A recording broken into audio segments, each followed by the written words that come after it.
이 방송을 보시면 이렇게 매매를 진행해도 되겠구나 생각이 드실 것입니다. 근린생활시설로 용도 변경을 해서 매입하는 방법에 대해서 설명을 드리도록 하겠습니다. 첫 번째는 용도 변경하는 방법에 대해서 설명을 드릴 거고요.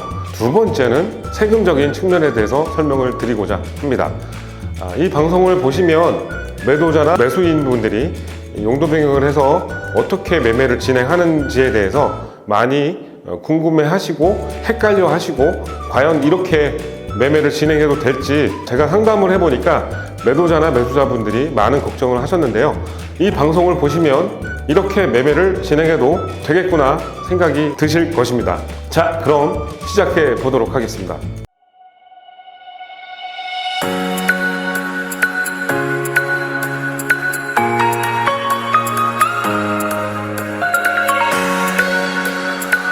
용도 변경 신청을 할 적에 하위군에서 상위군으로 올라가는 거기 때문에 저희는 허가를 받아야 되는 사항이에요.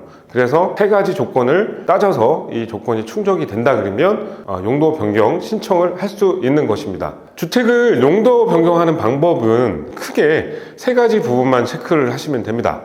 첫 번째, 건축물 대장상에 위법 건축물이 있는지 이를 체크를 하시면 될 것 같고요. 건축물 대장에 위법 건축물이 있다 그러면 그 불법적인 부분을 원상 복구를 하고 용도 변경을 신청을 해야 합니다. 보통 우리가 건축사한테 용도 변경 의뢰를 신청을 하게 되면 그 해당 건물에 도면을 요청을 합니다. 근데 옛날 건물 같은 경우는 도면이 없는 건물이 의외로 많습니다. 이렇게 되면 건축사가 직접 나가서 실측을 해서 건축물 대장에 사이즈하고 맞춰서 도면을 그려야 되는 경우가 발생이 되는데요. 이렇게 되면 그 용도 변경 비용은 좀 더 추가가 될 것 같고요. 두 번째로는 정화조 용량을 체크를 해야 합니다.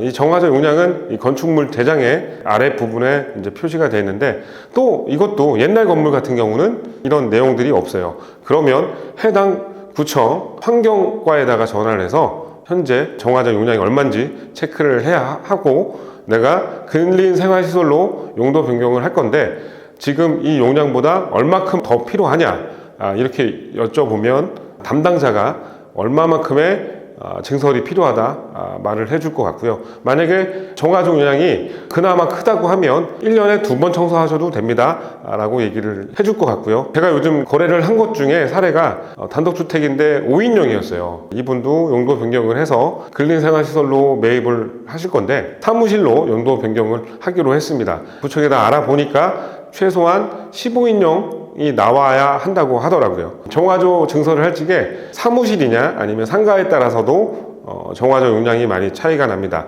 상가 부분은 정화조 용량이 더 큰 걸 요구하고요.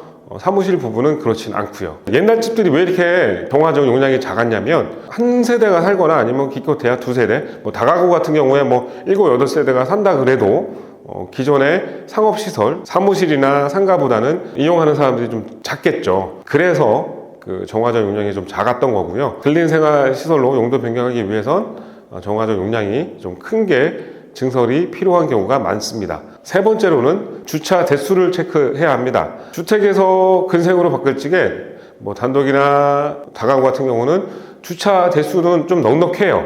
근생 같은 경우는 134제곱미터, 그러니까 40평당 한 대만 있으면 돼요. 주차할 수 있는 공간이. 근데 주택 같은 경우는 더 주차 대수가 까다롭기 때문에 주택이 주차 대수가 근생보다 많게 책정이 되어 있습니다. 보통 단독이나 다가구 이런 걸 리모델링 할 적에 큰 문제거리는 되지 않지만 그래도 체크를 해 보셔야 합니다. 이렇게 계약하기 전에 이 세 가지 사항을 꼭 체크를 미리 하고 나서 계약을 진행해야 합니다. 계약서 쓸 적에 이 세 가지 부분에 관련된 거를 매도자와 협의를 해야 하는 부분들이 있기 때문에 꼭 체크를 하고 계약을 진행하시면 좋겠습니다. 또 두 번째로는 세금적인 부분이 있는데요. 매도자나 매수자가 주택을 잔금 전에 용도 변경을 해서 계약을 진행하면 세금적인 부분이 매도자나 매수자 둘 다 불이익한지 아니면 매도자 매수자가 다 한 부분에서 이익인지 이 부분에 대해서 매도자 입장, 매수자 입장 이 두 가지로 설명을 드리도록 하겠습니다. 매도자 입장에선 잔금 전에 용도 변경을 해주면 매도자가 1세대 1주택 비과세 혜택을 받을 수 있는 분이었어요. 매도자는 특약사항에다가 잔금 전에 용도 변경을 해준다. 이 내용이 들어가 있으면 매도자분은 양도소득세 기준일은 원래는 대금 총산일입니다. 그러니까 잔금 납부일이죠. 잔금날이 양도소득세 기준일이 되는데 이 특약을 넣어 줌으로써 이 양도세 기준일이 매매 계약일로 바뀝니다. 그래서 매도자는 비과세 혜택을 받을 수 있게 되는 거고요. 매수자 입장에서는 잔금 전에 용도 변경한다는 특약을 넣고 잔금 때 용도 변경이 돼 있겠죠. 건축물 대장상 용도 변경이 돼 있으니까 매수자는 큰생으로 건물을 사는 거예요. 그래서 취득세 부분도 4.8% 적용을 받을 수가 있고요. 물론 수도권 과밀 억제권역 내에서 5년이 안 된 법인은 해당 사항이 없겠지만 그 외 법인들은 이렇게 취득세 혜택을 받을 수가 있고요.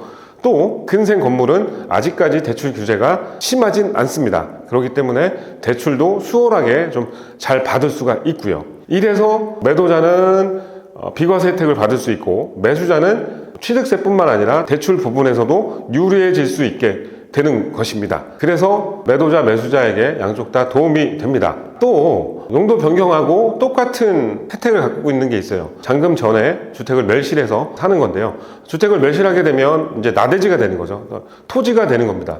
토지로서 매입을 하기 때문에 매수자는 똑같은 혜택을 보는 거예요. 취등록세 4.6%, 대출도 유리하게 받을 수가 있고요. 매도자는 해당 주택을 잔금절 멸실이라는 특약 조건을 나왔을 적에 매매 계약일이 양도소득세 기준일이 되기 때문에 주택으로서 매매를 해서 비과세 혜택을 볼 수 있습니다. 자, 이렇게 주택을 근생으로 용도 변경해서 매매하는 부분에 대해서 설명을 드렸는데요. 첫 번째로 용도 변경하는 방법, 두 번째로 세금적인 측면에 대해서 설명을 드렸습니다. 요즘 같은 경우에는 주택을 거래하게 되면 법인 같은 경우는 지역이나 주택 수에 상관없이 12%의 취등록세를 내야 되는 부분들이 있고요.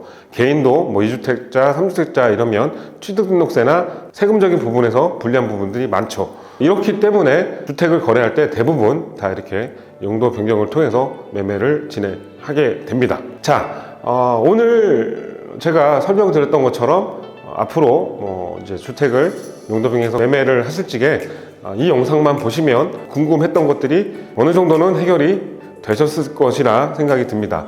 제가 뭐 세금적인 부분은 세무사가 전문가이겠지만 제가 거래를 통해서 알게 된 사실과 그리고 현재 이렇게 거래가 되고 있다는 거에 대해서 설명을 드렸고요. 세금적인 측면에 대해서 뭐 궁금하신 것들이 있으면 댓글로 남겨주시면 조만간에 저희 세무법인 대표랑 같이 함께 촬영을 해서 그 궁금증에 대해서 설명을 드리도록 하겠습니다. 오늘 방송은 여기까지 할 거고요. 다음 시간에 더 좋은 내용으로 찾아뵙도록 하겠습니다. 고맙습니다.